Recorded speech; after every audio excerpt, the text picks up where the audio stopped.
Hello, everyone. We are Vittoria and Gaia, and we are here to present you Hale. And we are going to start from an example, scooters. In this scene, you can see the very famous Italian scooter, his inventor, who's showcasing for the first time the new prototype of the Vespa. And among all his male co-workers, he decides to ask his marketing assistant to come and try it out. She seems pretty uncomfortable, but she decides to give it a try. But after a few times, she gives up. So he decides then to ask another assistant to come and do the same thing. But this time, he gets an honest answer. If she would jump on, everyone will see her legs. So before being changed to what it is today, the Vespa was designed actually on only one standard, and it was the male standard, and was completely overlooking the needs of female bodies. And of course, this didn't just happen in the case of Vespas. A lot of objects that we use today are designed on only one standard. But when this principle gets to healthcare, the impact of this decision can be huge. That's why we overlook pathologies that affect only female bodies, that we understudy them and underfunding them. And this is the case of chronic pelvic pain, a pathology that affects 26% of people with a vulva. And if you have never heard about it, that's exactly the problem. But what is it? So it's a feeling of pain in the pelvic genital area, so between your belly button and the vulva, which is chronic. That means it stays with you more than 3 months. And if you have it, if you have a pathology like vulvodynia or endometriosis, your life will be heavily impacted. You will not be able to go out with your friends, or work, or wear tight jeans, or even have sex without pain, or be able to sit on these chairs today. So it's not surprising that up to 73% of people suffering from chronic pelvic pain also suffer from forms of anxiety, depression, and other mental health issues.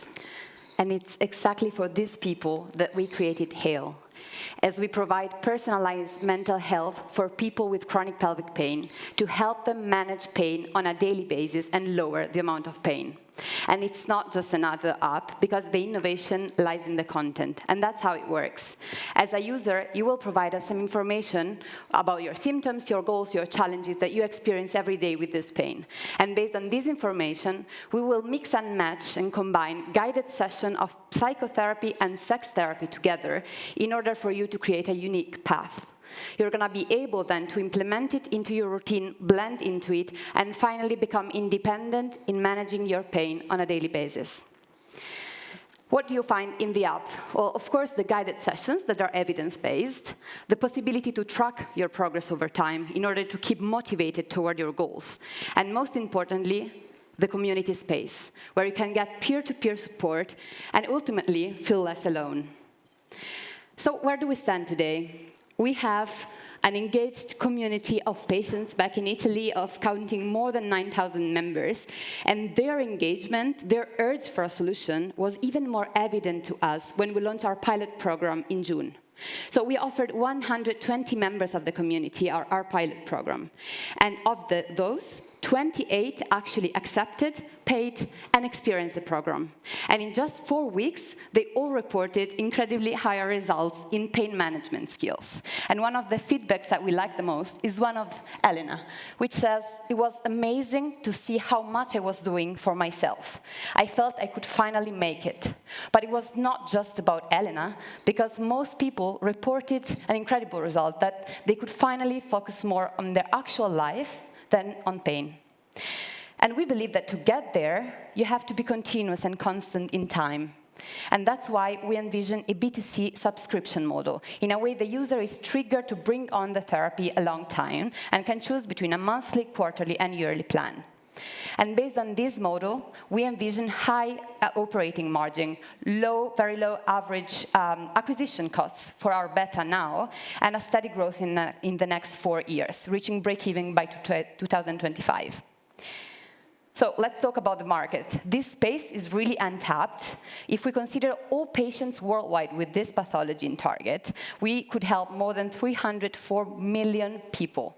But when we get to Europe, we could still help more than 1.5 million just with our product.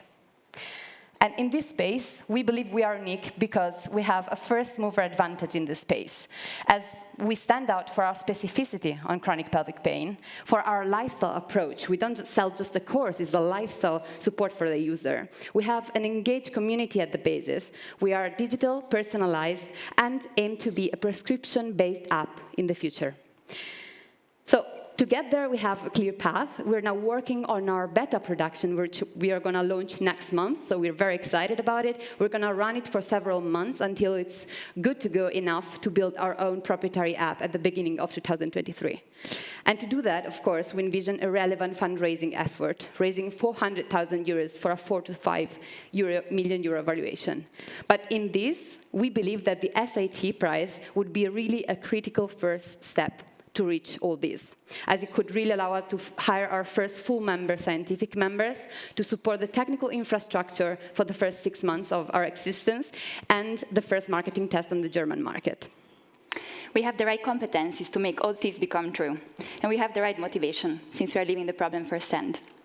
We are collaborating with 2 experienced scientific advisors in order to back everything we do with science. But for us, this is just the beginning, because the impact we plan is systemic. We are now focusing on improving the well-being of patients, but the real game changer at a societal level would be breaking down taboos on pelvic conditions and really fostering a more inclusive research on female healthcare. And we need a systemic approach, because we need to change the way we design health solutions by bringing together patients' experience and scientific research. Because we don't want any more Vespas that are designed only on one standard. What we want is a healthcare system that really includes the diverse needs of people. It's not a rare disease, and it's much more than a health condition. It's a social issue. And today, we can change it together. Thank you. Thank you.